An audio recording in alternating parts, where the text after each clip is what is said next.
Good morning. Welcome to the Center for Spiritual Living. My name is Astra Fox. Won't you join me in choosing love this morning? Sing it with me. I choose love. I choose love. I choose love. I choose love. I choose love. I choose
choose love. I choose love. Oh.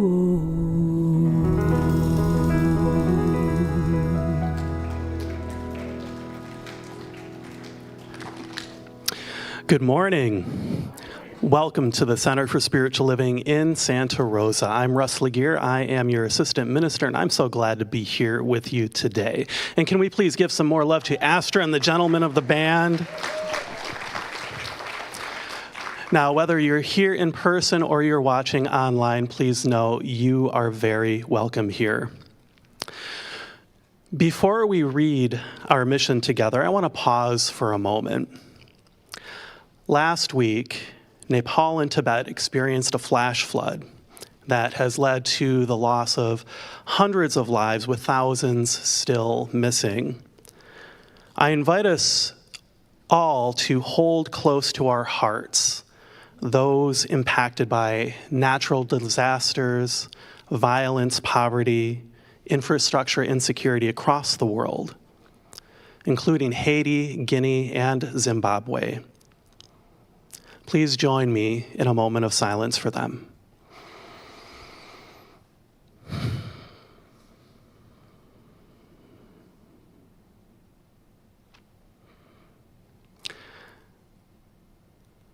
Now please join me in reading out loud our mission. The Center for Spiritual Living is a spiritual community that promotes global transformation through personal transformation. Our purpose is to awaken humanity to its spiritual magnificence.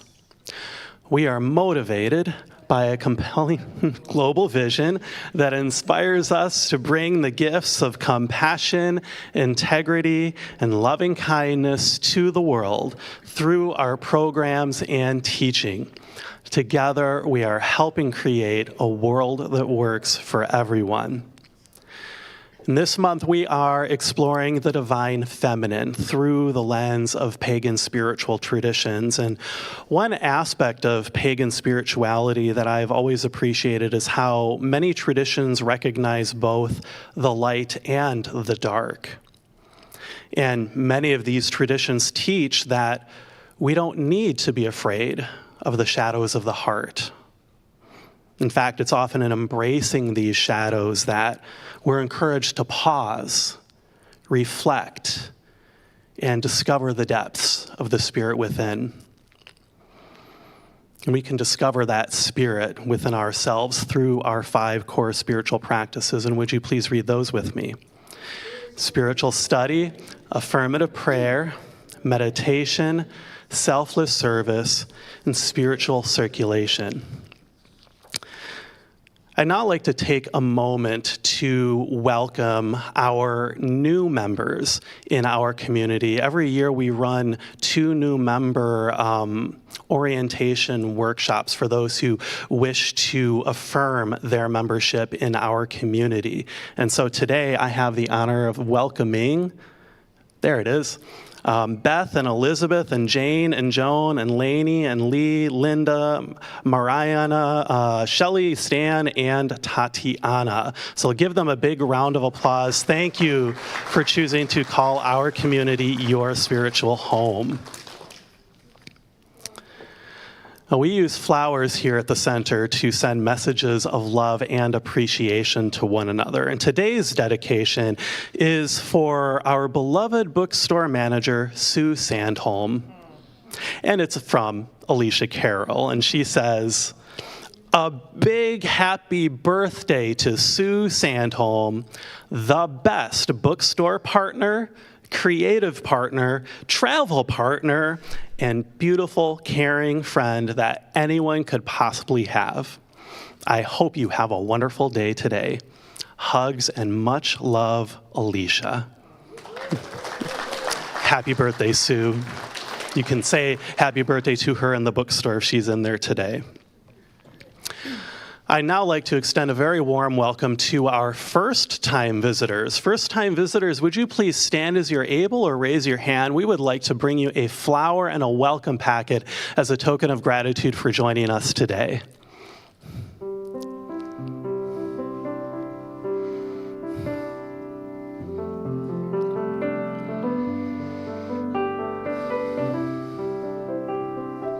And if you're watching online for the first time, please let us know in the chat. We're so glad that you're with us.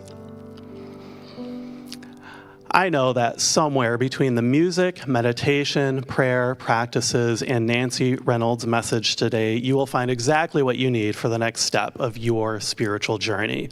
Please know you are very welcome here.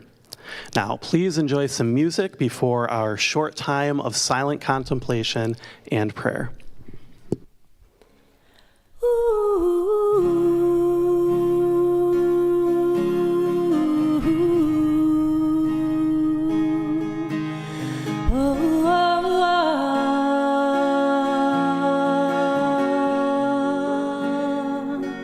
You are a part of it, and I am a part of it.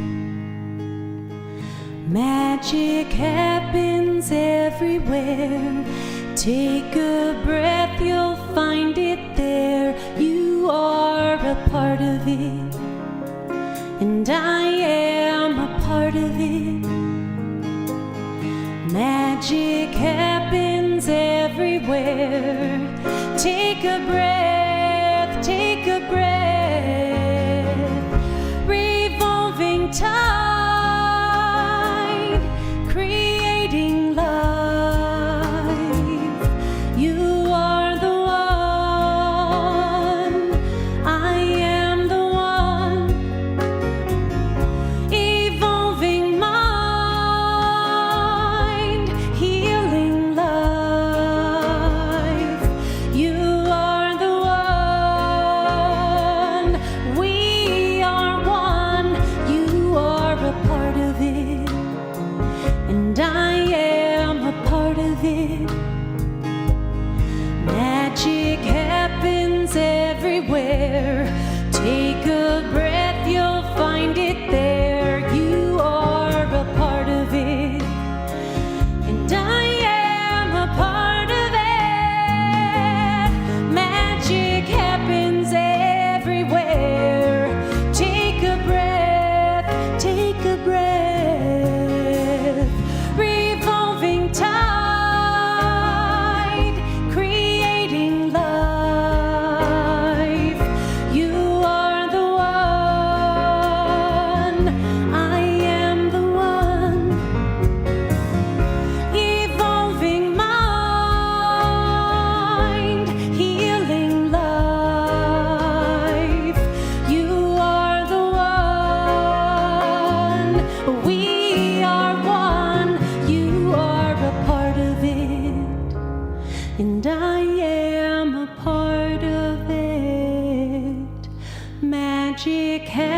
everywhere.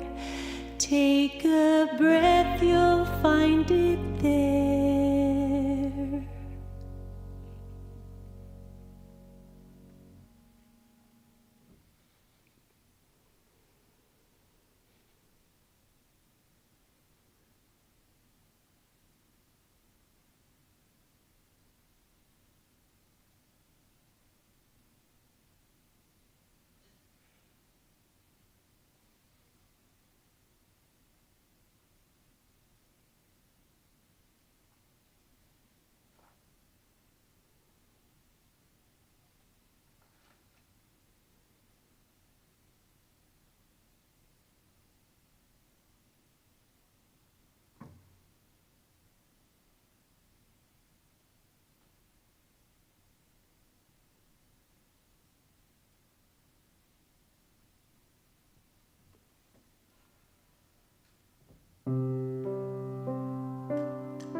So breathe with me. And in the release of that breath, we become present in this moment, right here, right now, knowing that this is where the divine always is found. This very moment, this very room, in this very body. Divine love, divine wholeness, divine goodness is always present. It is present in every particle of the universe everywhere, nothing ever left out. Spirit is constantly creating out of itself and pouring all of that goodness into creation. And so I know that it is in me, it is in everyone who hears the sound of my voice. It is in everyone everywhere. And I know that divine presence is not affected by the shadow of a doubt, the fog of unclarity. Divine presence is always found right here in this breath, in this moment.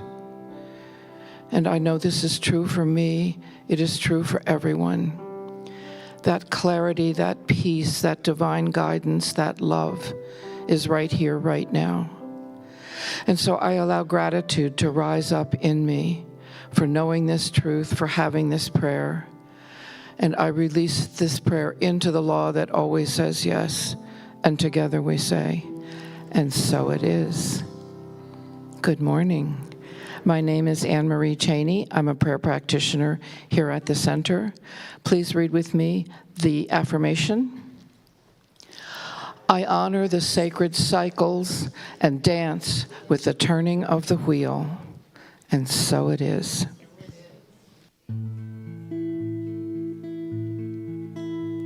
I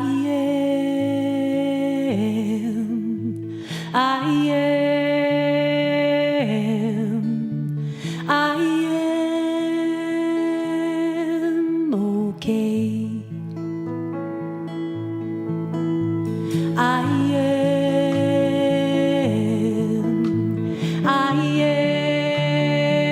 am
For the last 5 years, I've had the privilege of getting to know a woman who has made a big impact in our community. And I first got to know her as the president of our board of trustees, where she helped guide us through a pandemic and all the challenges that came with it.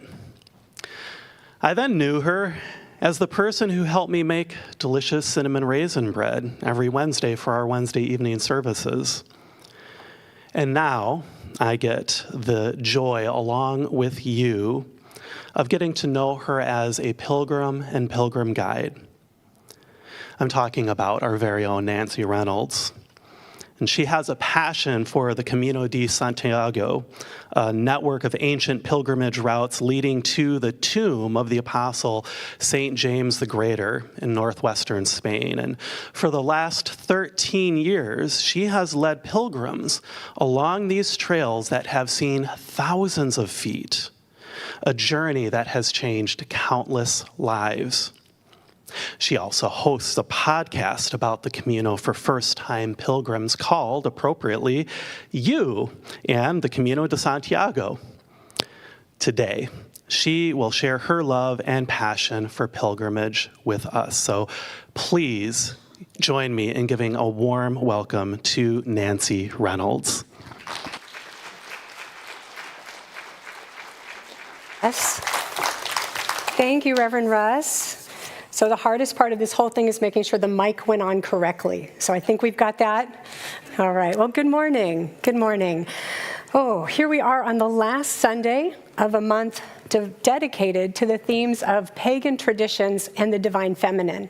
And I had to look, how does that match up with anything that I actually know about or could talk about?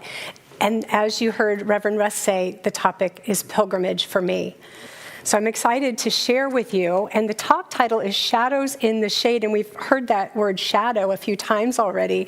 So I'm just interested to see how that plays out as we explore this topic. Now, I'll tell you, this topic always evokes a lot of emotion for me. And I'll be honest, I've been extra emotional these past few days, knowing I would be talking about pilgrimage in the shadow of the news coming out of Nepal and Tibet. And I'm reminded just how significant and sacred pilgrimage can be. But what we also find is that the spiritual practice of pilgrimage, it's about great joy and transformation. And that's what we'll be exploring today. To begin, I'd like to invite you to join me in your imagination in a tiny village at the top of a mountain. It's where I found myself on a cold, gray morning one day last October. The village was huddled under the clouds. We were up that high, and it had a mystical, magical feel. If you've ever seen the Golden Gate Bridge engulfed in fog, then you know what this was like. But I wasn't in California, I was in Spain. I was there in this tiny mountain village to begin a pilgrimage to the city of Santiago de Compostela. The clouds were so thick as I made my way across the plaza to the old stone church that I could barely make out the shapes of the other pilgrims. And the inside of the church, it was mostly dark. It was cold. If you've ever been in a medieval church in Europe, you might know what that feels like. And in the back of the church was a stand or a rack filled with dozens of candles, waiting for the wishes and the prayers of the pilgrims passing through the village to light them. It was early. Not many candles were lit yet. And I sat down in the pew to collect myself and gather my thoughts, to check in with what I was feeling before I took my first steps on this beautiful, transformational journey. The problem was, I was in a very bad mood. Bad mood. At the top of this beautiful mountain, immersed in the heavy shroud of mist and mysticism, sitting in this holy place, my mind was swirling, tumbling. There were two reasons for my bad mood. One reason was that I had just gotten into it with the taxi driver who had brought me to the village. We'd had a little squabble about the fare. His friend who had booked it for me told me it would be 20 euros, and then he wanted 30 euros. Now, to be fair, my Spanish skills are fairly limited, and the words in Spanish for 20 and 30 do sound sort of alike, so I might have been in the wrong. Anyway, it had me. Do you know that feeling of, oh? The other reason I was in a bad mood was that I was just about to begin a spiritual pilgrimage, choirs of angels singing in my head, and I didn't know why I was doing it. I hadn't been able to find a reason or an intention to follow for the walk other than I just needed to fill some time before returning home after leading a group. So I was sitting in the church, force chanting my go-to mantra, let it go. Do you know what I mean by force chanting? It's when you clench your teeth and yell at yourself to do better, to be more spiritual. Let it go, Nancy, let it go. I'm not the only one who does that, right? Okay, good. Always a worry. As I sat there in that swirl, badgering myself, let it go, I looked up and I noticed the altar. There was the ever-present crucifix, the Jesus on the cross. But what caught my attention was the way it was lit. The church was dark, but the cross was beautifully lit. The lighting was set up to illuminate the figure on the cross, to capture this poignant moment. But what spoke to me in that very bad mood was the shadow cast on the wall behind the cross. And there wasn't only one shadow. Oh no, there were two shadows because of how the lighting was set up. Double the shadow, which is exactly how I was feeling. And in that moment, I found my intention for the pilgrimage, to walk with my shadow, to see if I could come to embrace it and honor it as a valid part of myself, to stop yelling at it, to go away, to let it be. Let it be. The shadow is significant to the pilgrim walking the road to Santiago because if the sun is out, we literally walk with our shadows for at least half the day. Every step there it is out in front. Long shadows in the morning, short shadows in the afternoon, leading the way. We see it walking alongside us on stone walls and on the sides of buildings, like in this photo. I call it the pilgrim self-portrait. I was about to walk a 100-mile pilgrimage with my shadow, literally, and now metaphorically. If this sounds like a bad idea, you might be right. Pilgrimage exists in nearly every religious tradition, and it takes many forms. Typically, it involves a journey to a sacred center, like a shrine or a temple, or the site of a miracle, or to a sacred place in nature, like a holy mountain. The Camino de Santiago is a pilgrimage to a cathedral in the city of Santiago de Compostela to visit the remains or the relics of the Apostle James. James was one of the original apostles of Jesus of Nazareth. And people have been walking the many roads to Santiago for over 1,000 years out of devotion to an idea that something holy is at the end. In the book, The Art of Pilgrimage, author Phil Cousineau says that making a pilgrimage is a way to prove your faith and find answers to your deepest questions. Always, he says, it is a journey of risk and renewal. For a journey without challenge has no meaning. One without purpose has no soul. Pilgrimage allows us to explore the question, is this all there is to life? It calls us out of our daily and weekly routines and breaks apart the ruts we've become stuck in. And the practice is meant to make life more meaningful. Pilgrimage requires us to slow down, to simplify, and then as we move mindfully toward the sacred center, whatever or wherever that is, the mind quiets and the heart opens. Setting an intention for the walk is, I believe, an important step toward making the journey significant. If pilgrimage is meant to make life more meaningful, setting an intention makes pilgrimage more meaningful. And every time I walk this ancient pilgrimage, I set an intention for the journey. And I'd like to share a couple of those with you that I've done over the years. One year, my intention for the pilgrimage was to be more open and tolerant. And I chose this intention because I noticed that the voices in my head had become, well, really cranky and judgy. And I was really annoyed. I'm embarrassed to admit this. I was annoyed by people most of the time. I thought if I could be more open and tolerant in the moment while on pilgrimage, perhaps I could take that home with me. Another year, I walked to honor my mom, who had died when I was a teenager, and to finally fully grieve.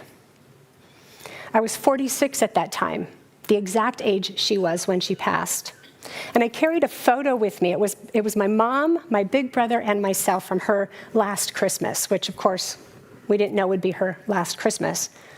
There's a tradition on the Camino to carry a small rock or a memento to represent the burdens we carry. And then when you reach a specific spot on the trail, it's called the Cruz de Ferro, or the Iron Cross, you set down the rock or other item to symbolically release the burden. That's what I plan to do with the photo. As I walked, I shared about my mom with the people who I met on the trail. And I shared my story so many times that by the time I got to the cross, I had nothing left to set down. And I'm glad I kept the photo because it was the only copy that I had. Walking with an intention does not mean the wish immediately or automatically comes true. And this, I think, is the magic of this particular pilgrimage. The transformation happens at the pace of walking. When we allow our senses to engage, when we slow down, we notice the moments, the dewdrops on the leaves on the side of the trail, the bird song singing in the tree, when I feel the mist touching my face and see the clouds hanging over the village in its mystical and magical way, when I hear the crunch of my feet on the trail with every step, when I detect voices approaching me from behind, getting louder with each step until someone walking at a faster pace gradually overtakes me, which they always do. I'm the slow one. And as they do, they call out a cheery, Buen Camino. Buen Camino, it means good way, pilgrim. My mind slows down. My heart opens. And my spirit begins to soar. What I do know for sure is that something happens when we slow down to the pace of walking. And I've come to believe that it's the pace that matters. It's the pace that makes this, and perhaps all spiritual practice, so satisfying and effective. So I've started to pay attention to the pace of prayer, to the pace of meditation, to the pace of giving, to the pace of being of service. And I can see that when we slow down, we notice, we connect, and we hear things we wouldn't otherwise hear. Now let's go back to that church in the tiny village. As I sat on that misty, magical mountaintop, becoming acquainted with my shadow side, I decided to take on a new mantra: let it be. It felt kinder, more gentle than let it go. And when I put the two side by side, let it go felt like pushing away my shadow. Let it be felt more accepting of my shadow side. Let it be. Exhale. Relax. Well, and then, of course, I had to start singing the song. When I find myself in times of trouble, Mother Mary comes to me, speaking words of wisdom, let it be. This is the one and only time I'm singing in public.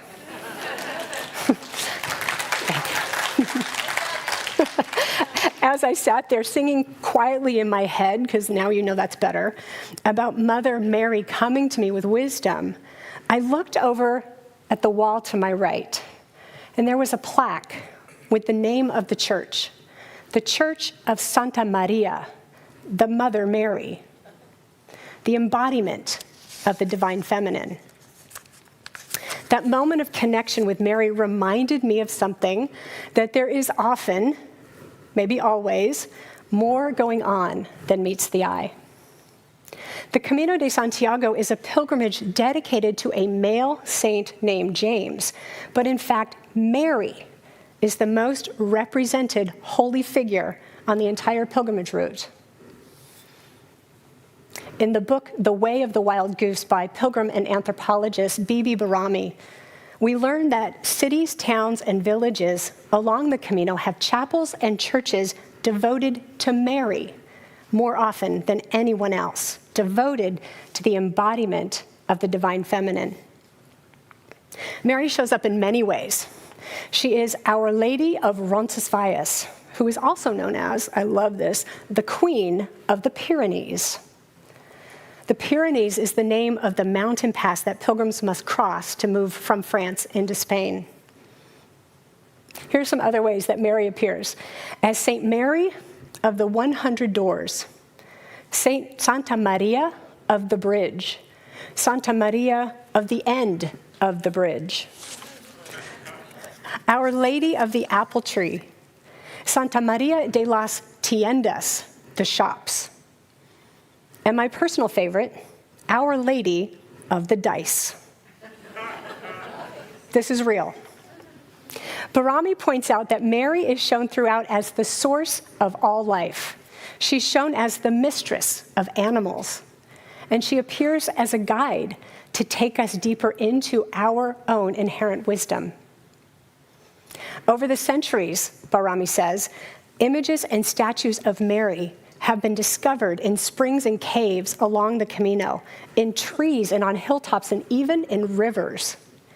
These images, these statues, have been rescued and placed reverently in chapels and churches along the way of St. James.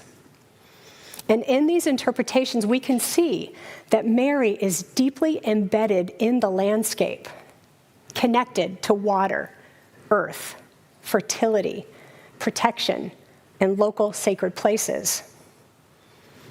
I had no idea this was going on. I've been walking this pilgrimage for over 20 years without ever noticing this beautiful, life-affirming, divinely feminine presence was everywhere. This presence seems to be one that would whisper words of wisdom. Let it be, Nancy. Let it be. And it makes me wonder, what else is there that I haven't yet seen? James, on the other hand, is depicted in two ways, as a pilgrim and as Santiago Matamoros, St. James the Moor Slayer. The pilgrim James I like. I could imagine walking on the Camino with Pilgrim James. It's common on the Camino for pilgrims to walk alongside each other for hours, talking, sharing their stories, and listening deeply to the other person's story. If I had the chance to walk with James, I'd ask him, what was life like back in Jerusalem back in the day? I'd ask him, what was it like to hang out with Jesus before things went sideways? I might even ask him to fact check some of the Bible stories I learned as a child. I would. Nice guy, Pilgrim James. But then there's the other depiction of James, the Moor Slayer. This image is entirely legend, but it is a potent one. and it dates back to the time when the early Christians were trying to assert dominance in the region. The word more referred to enemies who were not Christian. I remember when I first encountered Santiago Matamoros. It was in the cathedral in the city of Santiago at the end of my first pilgrimage. I had just walked for 6 weeks, 500 miles to get there. And I was tired. My feet ached as I walked on the hard, cold stone floor of the cathedral. If you've ever been in a cathedral in Europe, you know what those floors are like. I was walking through the cathedral looking for the tomb and with the relics of the Apostle James when I spotted this tough guy version of Santiago the Moor Slayer. There in a small chapel was James, mounted on a white horse, sword raised in the air, with the horse trampling the Moors beneath its hooves. And I remember thinking, I just walked 500 miles for this guy? No, I'm going to go with Pilgrim James and Mary. Thank you very much. On that first pilgrimage, I was at the tender age of 40. My intention for that journey was to figure out what to do with myself, what to do with my life. I'd been recently divorced, laid off from my big girl corporate job. I had no kids, no car, no apartment, no pets, no houseplants, no one relying on me. And I needed direction, purpose. Honestly, I needed something to do all day. Now, my journal from that pilgrimage was filled with despair, desperation, and worry. Every day I wrote, I still don't know what to do with my life. I walked 100 miles. I still don't know what to do with my life. 200 miles. I still don't know what to do with my life. 500 miles, no answers, no direction. But something had been happening at the pace of walking. Later that evening, after visiting Tough Guy Santiago, I was walking around the back of the cathedral, my feet still aching, and it came to me, the magnitude of what I'd just done, walking across Spain. 500 miles over 6 weeks. That's like walking from here to Los Angeles on purpose. And in that moment, I realized I could no longer say, I can't do something. I can't do that. I might choose not to do something because it wasn't right for me or because I wasn't interested, but I could no longer say it because I wasn't capable. I could do anything. When I look back now, over all the years of walking the Camino de Santiago, at all the journeys and all the lessons, I can see the power of setting intentions and walking mindfully. But the gift of pilgrimage, and maybe the gift of all spiritual practice, hasn't been getting what I said I wanted. Do you remember the intentions I shared earlier? I'll say them again. To be more open and tolerant. Sometimes that's a lot of work. To grieve my mom, who I lost at the age of 17. That is some heavy heart work. To embrace and honor my shadow side. Walking for 6 hours a day, embracing your shadow? Are you crazy? I cannot recommend that. But then I hear Astra's beautiful song. There is light behind every shadow. There is love beyond every fear. There is beauty in the sorrow. There is magic in the tears. And more than that, the gift of the spiritual practice of pilgrimage is found in what emerges after we're done doing the hard work of walking, grieving, and facing the shadow. When I put these intentions and these journeys side by side, I could see clearly what had emerged. Peace. That's why I did this. That is what I was seeking all along. The cranky, judgy, swirly, tumbling, annoyed me recedes into the background, like a shadow moving into the shade. And I just am at peace. When I lead groups on the Camino, I invite my pilgrims to set intentions for the pilgrimage. I ask them to complete this sentence: I am, fill in the blank, as a way of saying, this is who I intend to be on my pilgrimage. And they have their paper and their pens, and they make lists, sometimes long lists, of who they know themselves to be and who they want to be.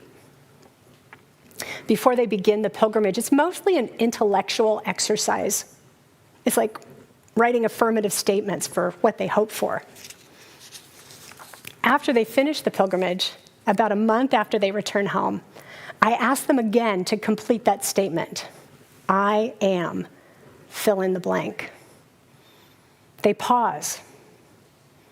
And I can see in their faces that the words don't come easily. They're trying to match what they feel to words. And when they do finally say something, it's not so much what they say, but how they say it. There's a look of reverence on their faces, or a giant smile. One person says, I am free.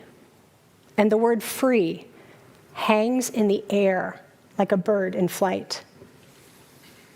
Another says, I am grateful for what I already have. And there's a lightness to it, and at the same time, immense gravity. I am living by choice, not by obligation, says another. And you can sense that life is no longer the same. These are no longer wishes, it's who they are. The most poignant response I've ever heard came from a woman who, at the age of 74, began her pilgrimage believing she was inherently bad, a hangover from the doctrine of original sin. At the pace of walking, she came to know without question, no more debate in her heart and mind.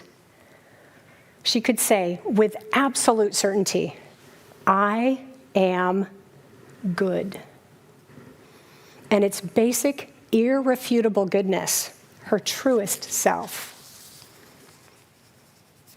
The spiritual practice of pilgrimage and these beautiful pilgrims remind me that wherever I am is not where I have to stay. I can move literally, and I can move spiritually and emotionally. I can walk in any direction away from what I don't want and toward what I do want. And I can embrace and honor my shadow side.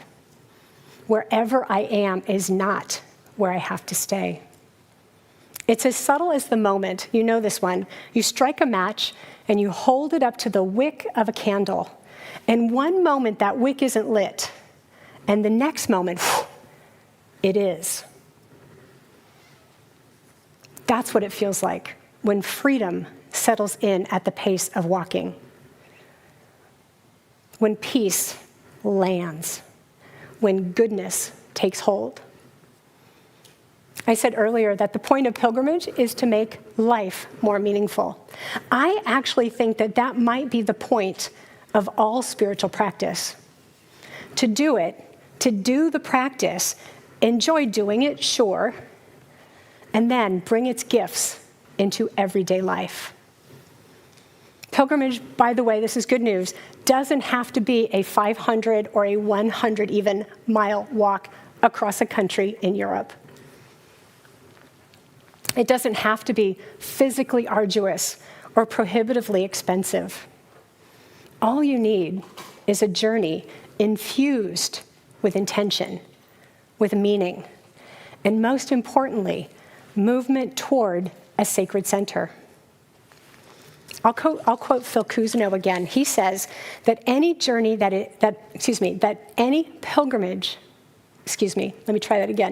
He says that pilgrimage is any journey that is deeply meaningful to the traveler.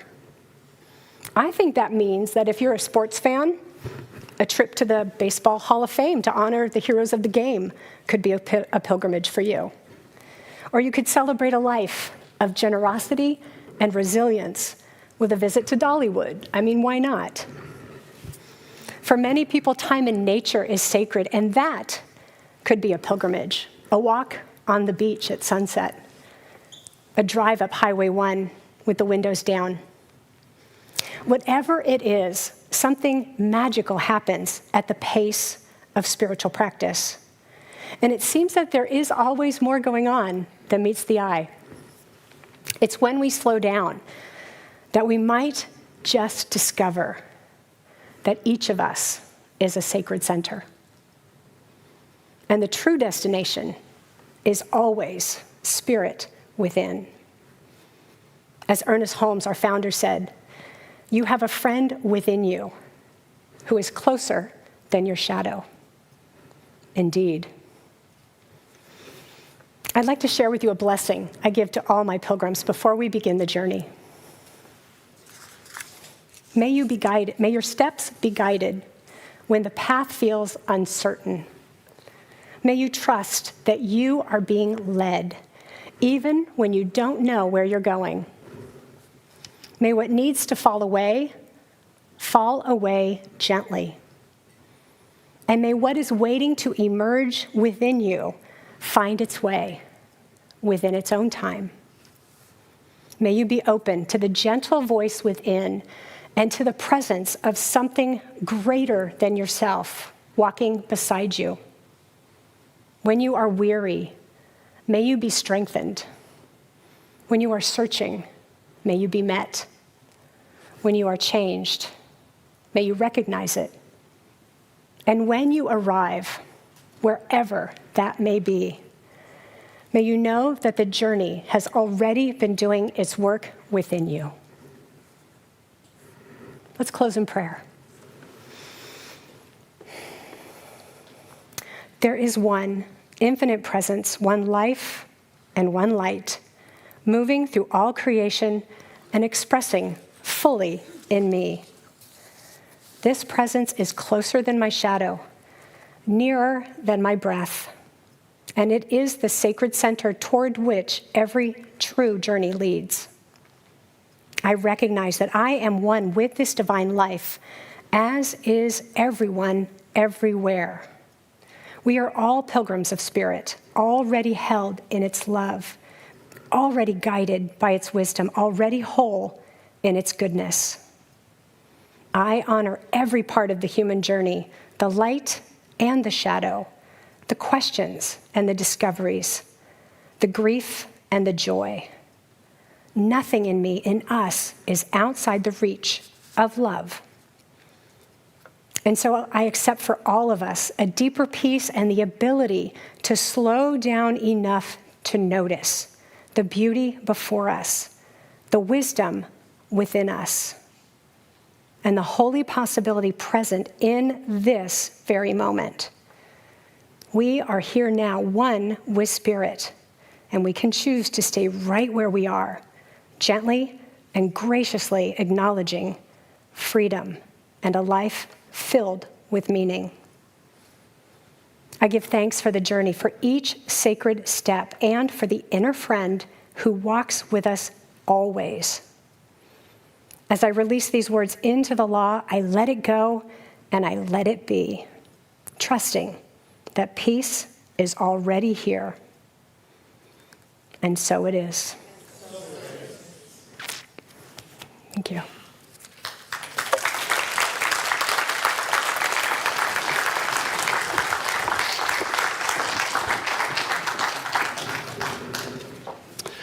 Invite us all to take a nice deep breath, breathing in, let out a big sigh.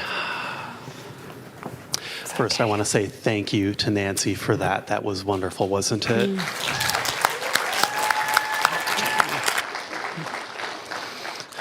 We use our breath here at the center to help us to make our transition to our practice of spiritual circulation. And if you choose to give financially today to help support this wonderful community, there's a number of ways you can give. You can go on our website, cslsr.org/donate to give online. We also have text to give, and we've got flyers with instructions on how to use that at the info desk. And today we will pass the baskets. So I invite our ushers to stand and to hold this sacred space while you hold close to your heart your gift and repeat after me. I bless my gift. I send it forth to heal and prosper. It does wonderful work in the world. And so it is. Ushers, please receive the gift.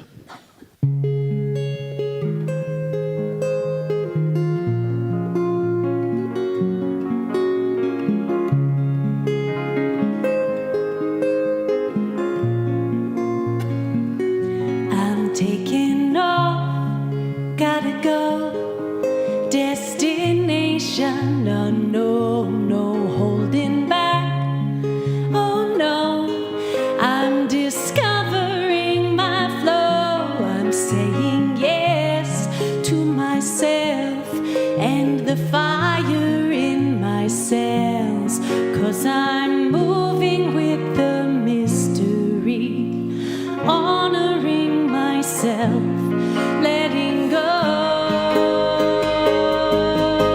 to hear my soul,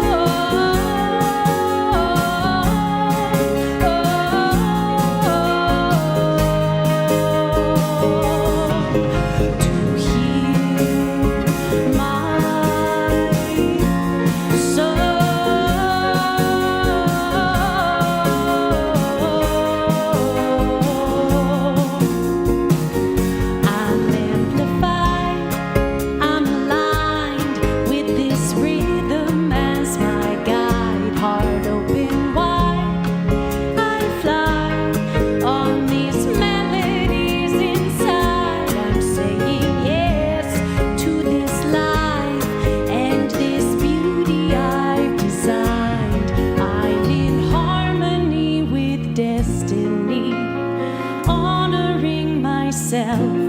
Letting go to hear my soul,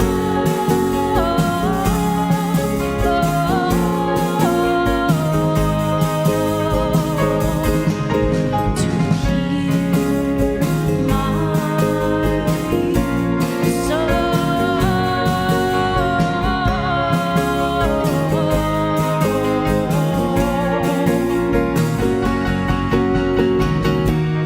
You are a masterpiece, this life a song, a new verse at every dawn. You are the melody that carries on, in harmony we sing along, to hear our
Thank you for all the gifts that you share with this community. Vulnerability, it's one of the biggest challenges that I've faced as a man in the world, and I suspect that I'm not alone in that. You know, many men grow up being taught that it's not okay to share our feelings, that we have to suppress them if we're going to be strong in the world, you know, no matter what that cost might be to our inner life. Well, on Saturday, October 10, we have the opportunity to change that narrative here at the center because we are hosting a Men's Day retreat from 10 a.m. until 5 p.m. And Reverend Eamon Duffy, the spiritual director of the New Thought Men's Community, he's joining us from Colorado as our facilitator, and I'll be facilitating with him. And he's spent more than 30 years in ministry and men's groups focusing on what it means to be a spiritual man. So I invite you to register on our website, Men of the Center. We also have a flyer available at the info desk that you can take. And by the way, Women of the Center, I know you have men in your life. So if you have men in your life, grab one of these. Share it with the men that you know. Maybe they would want to come too. Okay. Our children, they're constantly learning from us. You know, they discover who they are through the connections that they make with us, the adults in their lives. And, well, the science of mind can help us to deepen that connection.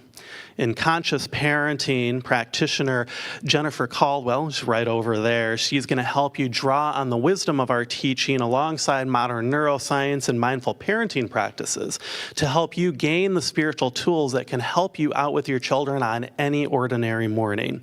So that class begins this Thursday, so make sure that you sign up soon.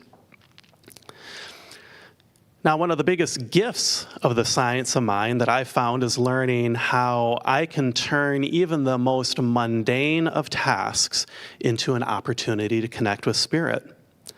And in Reverend Tara's 5-week course, Living in Presence, we're going to discover how we can find Spirit in that present moment, bringing us focus and wisdom and clarity for every aspect of our life.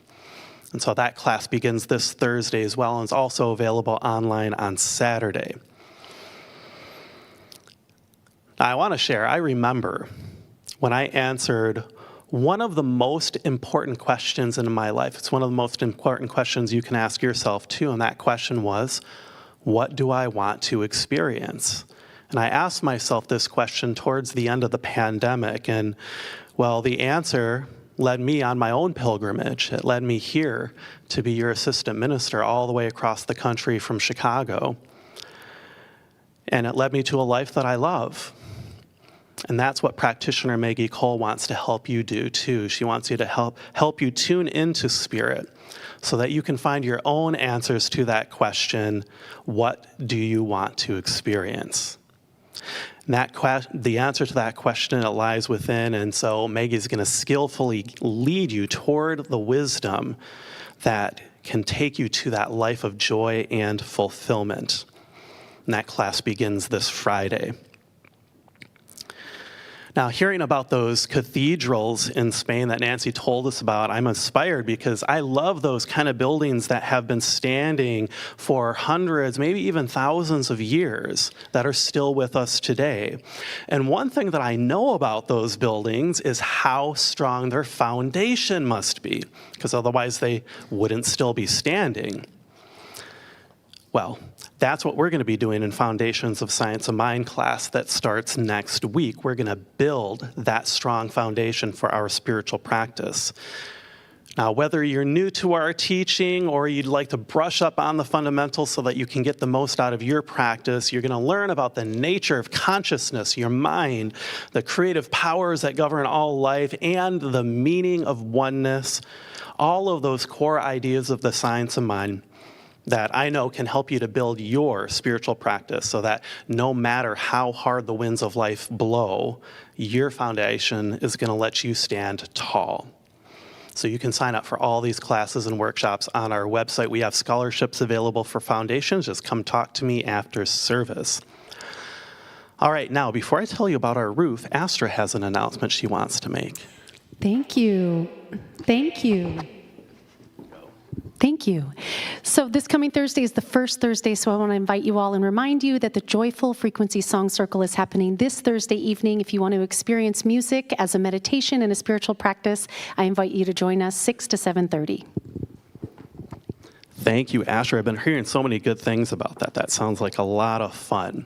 Okay, last year we started a capital campaign that was appropriately called Covering the Future to help repair our leaky roof. And if you came here early, you may have seen that our facility manager, Bob Stenner, is still mopping up the leaks. So we're working on it. But that began this year-long process to determine what's the best way going to be for us to plug those leaks and have it last for at least 30 years. Now, I encourage you to learn more about that process with a flyer that we created for you, mapping that whole history of this project out. It's available for you at the info desk. And it's that process that helped us to discover that the best way forward is to just replace the whole roof. Now, your contributions covered 50% of a full replacement, and we're very grateful for that. And then we tapped into our prudent reserve so that the work could start this year ahead of the rainy season. That's why we have a prudent reserve, because it's our way of ensuring future generations in our community are able to move gracefully through any of life's challenges that might arise. So now we're asking you to help fill in that gap. There's a link on our website where you can designate a donation toward our roof, or you can write the word roof on a giving envelope here on Sunday when the basket goes around, or any other time that you're here at the center, and we'll make sure that that goes towards the Raising the Roof campaign. And what that does is that helps us to refill our prudent reserve, which then helps those who come long after us. So thank you for your generosity. I'm very grateful. There's been so many people who have already responded. As of last count, we've raised over $15,000 towards our goal of $250,000. So thank you. Now, I'm so glad that you are all part of your community, part of our community. And the community doesn't have to end here. I invite you to join me on our Wednesday evening service this week, because we're going to start a new theme exploring the joys of opening to receive. Okay, it is time to bring our service to a close. Before we do, though, if you are having a challenging time and you'd like spiritual support, please take advantage of our after-service prayer. You can head on over to the white table. Joyce will direct you to one of our prayer practitioners who'd love to pray for you. If you're watching online, there's a link you can follow to an online free confidential Zoom prayer. Okay, I invite us all to stand as we're able and repeat after me. Something wonderful is happening through me right now. It is this thing called life. Life is in my mind. Life is in my body. Life is in my affairs. I think it, I feel it, and I accept it. Just the way that it is, and just the way that it is not. Thank you, life. Please know with me that you are never alone. Spirit is right where you are. You have only to look within at any moment to know that you're guided, sustained, and inspired by a presence that expresses itself as you in this world. In deepest gratitude, let us live our lives accordingly so that in everything that we do and say and think, we honor this presence within. And so it is. Thank you for being here. Let's close in song. I release and I let go.